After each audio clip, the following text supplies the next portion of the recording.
Você vai receber algo grande do Senhor essa noite.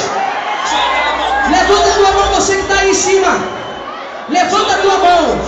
Você que tem fé. Senhor Jesus, essa noite, Deus, nós oramos a Ti, agradecendo por este evento. Nós sabemos que os jovens que estão aqui foram escolhidos por Ti para receber algo, Senhor. Algo que o Senhor tem preparado há muito tempo. Entrega na mão desses jovens. Eu não sei, Deus, eu não sei se é a unção, Pai. Eu não sei, Deus, se era a fé que um dia foi abalada. Eu não sei, Deus, qual é a bênção que o Teu Filho tem pedido, Deus. Mas eu quero profetizar, coloca nas mãos dele agora, Senhor. Preenche agora com o Teu Espírito, Senhor. Preenche agora com a Tua paz. A paz que excede todo entendimento.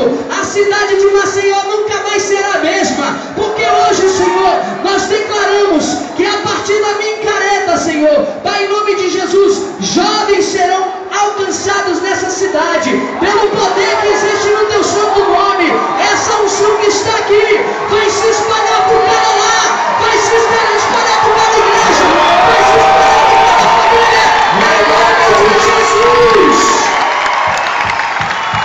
Você pode aplaudir? Nós temos fôlego para louvar o Senhor.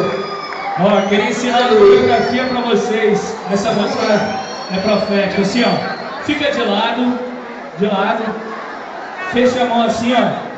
Assim, ó. Com Teu poder, com a Tua chuva, com a Tua glória, com a Tua unção. Com Teu poder, com Teu poder, com a Tua chuva, com a Tua chuva, Tua glória, com a Tua unção. Estremece